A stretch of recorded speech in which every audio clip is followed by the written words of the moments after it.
Hi everyone, welcome to the Wednesday edition of Source 16 News. I'm Eddie Owen. Thanks for joining us. Well, we've been watching a major severe storm system that could spawn several tornadoes in our viewing area. Meteorologist David Bryant joins us now with the latest. David?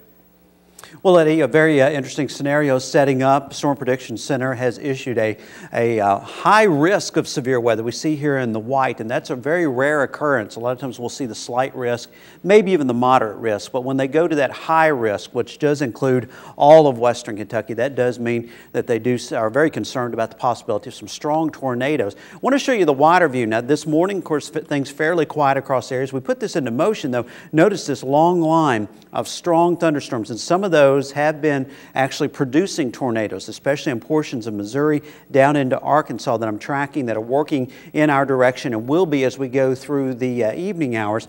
Also the possibility of we've seen a few cells out ahead of that, and that would be a concern as well. Those can pop up very, very quickly. So because of that, we do have that tornado watch that's in effect for all of the Source 16 viewing area. That is until 9 o'clock tonight. And once again, a little bit different flavor of tornado watch with a PDS, or a particularly dangerous situation. So the possibility of some strong to violent tornadoes that could be long tracked or on the ground for quite a while. So we're going to continue to monitor that here in the Source 16 Weather Center, and of course have updates throughout the evening. Eddie?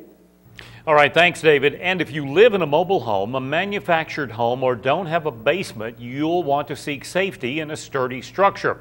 Now, if you have nowhere else to go, you may want to go to a storm shelter. Now, here are where some storm shelters have been set up in our viewing area. Callaway County residents can go to the basement of First Baptist Church at 203 South 4th Street, and walkers can go to the Old Murray State University Racer Arena if you're caught in that area when the storm hits. In Christian County, Emergency Management Director Randy Graham says residents needing shelter can go to Second Baptist Church on West 7th Street, the Oak Grove Community Center at 1705 Thompsonville Lane in Oak Grove, and Crofton City Hall on Highway 41. Now in Fulton County, Fulton Police Chief Terry Powell says storm shelters are set up at the Methodist Church basement on Carr Street, the First Baptist Church basement on 2nd Street, and the basement of South Fulton Baptist Church. In Graves County, Mayfield Mayor Teresa Cantrell told Source 16 several churches with basements will be open, as well as the Senior Citizen Center. In Marshall County, Emergency Management Director Melissa Combs told us the courthouse basement and judicial building in Benton will serve as storm shelters. And Trigg County Judge Executive Stan Humphreys has assigned the Katie's Baptist Church basement at 82 Main Street as a location for a severe weather shelter. Judge Humphreys says due to the possible severity of the storm, no pets are allowed at shelters and ask for individuals to please bring bedding and food. Hopkins County emergency management officials told us there are no storm shelters set up at this time, but the Red Cross and Salvation Army are on standby if needed. Everyone in our viewing area should try to coordinate with a neighbor or family member who have basements and only go to storm shelters if there are no other options. You will also need to let friends and family know where you'll be during the storm. Meanwhile, as a precautionary measure due to the possibility of severe weather, we do have some cancellations. Henderson Memorial Baptist Church in Hopkinsville will not be having services tonight. Murray State University closed operations on the main campus at 3:30 this afternoon. They'll resume operations on the normal operating schedule tomorrow. Any classes in progress or scheduled for the evening have been canceled. And all Pennyroyal Center North Drive campus activities have been canceled for this evening. Meanwhile, one Western Kentucky community knows just what it's like to go through a natural disaster. In 2005, the city of Madisonville was hit with an EF4 tornado, and the city was hit again with an ice storm in 2009. City Administration Officer Mike Franklin told Source 16 this morning during an interview on our morning show that the town knows exactly what it is like to need goodwill from other communities. Now, when they heard about the tornado that hit Alabama, the town immediately began collecting items through a community disaster relief drive, but they were then redirected to help flood victims in Louisiana. And after Sunday's tornado in Joplin, the city decided to take another detour with their disaster efforts. So now, after speaking with a shelter over in Joplin, it looks like the crew, and I'm talking about the crew, that's going to be led by one of the city councilmen, Bill Smith, and one of the guys that headed this up, Barry McGaw, they're going to head out at 1 o'clock today with a large trailer, and they're going to take donations of supplies up until 12 o'clock today. They're going to Joplin to a relief center that wants everything we've got. We've been on the phone with them. Everything that we've been collecting is almost like God intended for us to take a little detour, but He's got us going to Joplin, and how bad everyone's seen that. Franklin says they'll take monetary donations to help out flood victims in Louisiana as they continue to come in. A Mayfield man is dead after falling from a roof on a construction site. Around 1:30 yesterday afternoon, 37-year-old William Mangrum of Mayfield was reportedly stretching rubber sheeting across the roof of the Muslim community of Quad Cities in Bettendorf, Iowa, when reports say he fell about 26 feet to the ground. Mangrum was taken to Genesis Medical Center in Davenport, Iowa, where he was pronounced dead. Mangrum was an employee for Clapp Roofing in Mayfield. Bettendorf police say an autopsy was scheduled to be conducted today in Iowa City, but as of right now, police are considering Mangrum's fall an accident. Kentucky State Police Senior Trooper Thomas Williams, assigned to Post 1 in Mayfield, has been named the 2010 Trooper of the Year. Trooper Williams is a native of Princeton and 1992 graduate of Livingston County High School. Meanwhile, Beaver Dam resident Detective Brian Whitaker, assigned to Post 16 in Henderson, was named the 2010 Detective of the Year. Whitaker is a native of Hartford and 1988 graduate of Ohio County High School. The Governor's Medal of Valor was presented to the late Trooper Joe Ward Jr. of Post 2 in Madisonville posthumously. This is the highest honor that can be bestowed upon an officer of the agency for conspicuous acts of heroism in the line of duty under circumstances of extreme personal hazard, and it is awarded only by the order of the Governor. In addition, Post 2 Madisonville detectives William Braden II and Leonard Smith, Post 1 Mayfield Detective Donald Bowman, and Post 2 Trooper Jeffrey Ayers were honored with awards. Kentucky State Police announced the awards for acts of bravery, life-saving, professionalism, and dedication to duty Monday at the Capitol Plaza Hotel in Frankfort.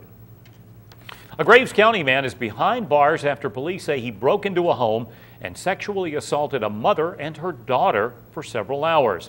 Scott Sigmund Simmons of Windsor Drive, Mayfield, was arrested by police Tuesday morning and charged with 2 counts of first-degree rape and first-degree sodomy, first-degree burglary, and use of a minor in a sexual performance.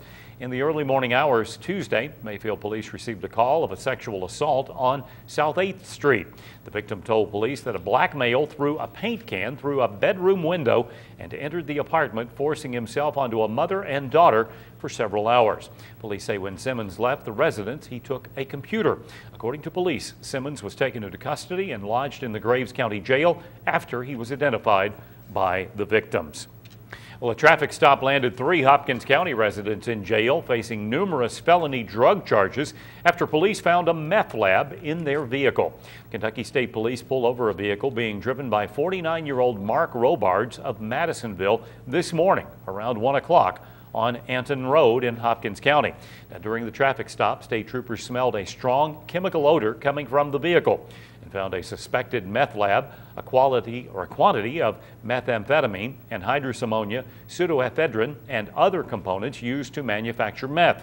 Robards and his 2 passengers, 24-year-old Kimberly Sullivan of Dawson Springs and 35-year-old Christy Graham of Madisonville, were arrested and charged with manufacturing methamphetamine and numerous other meth-related offenses. The trio were booked into the Hopkins County Detention Center. Hopkinsville Community College will host its annual GED graduation ceremony tomorrow night. Officials say 156 adults will receive their credentials and outstanding achievement certificates and scholarships during the ceremony.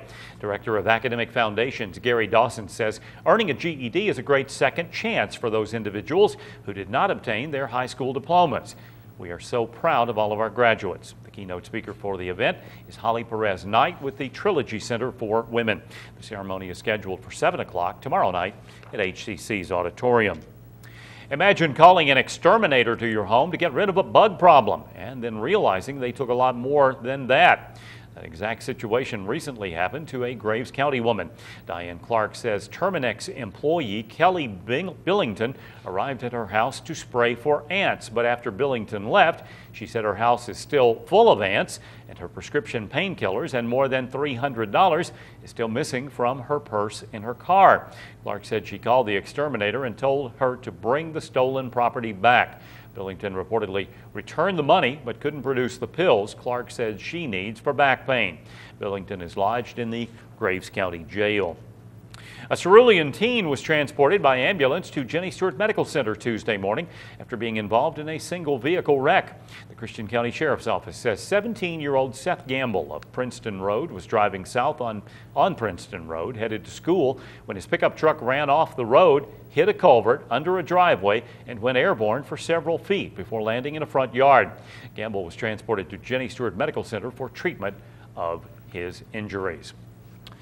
Here's Hopkinsville Christian County Crime Stoppers Coordinator Officer Paul Ray. This is our featured fugitives of the week. This week, police need your help locating two wanted fugitives. Police are looking for 29-year-old Sir Thomas Rhodes, who's wanted for absconding probation.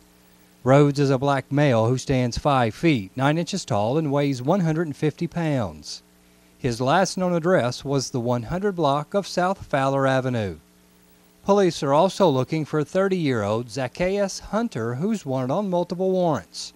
Hunter is a black male who stands 6 feet, 2 inches tall, and weighs 195 pounds. His last known address was the 400 block of Cowie King Drive. If you know where police can locate these wanted fugitives, and we've got cash waiting for you. Pick up your phone now and call our tips line at 887-TIPS. Your information leads to an arrest. Crime Stoppers will pay you a cash reward. And remember, we will never ask your name, and you will not have to appear in court. Well, this week's Fugitive of the Week, I'm Officer Paul Ray for Crime Stoppers.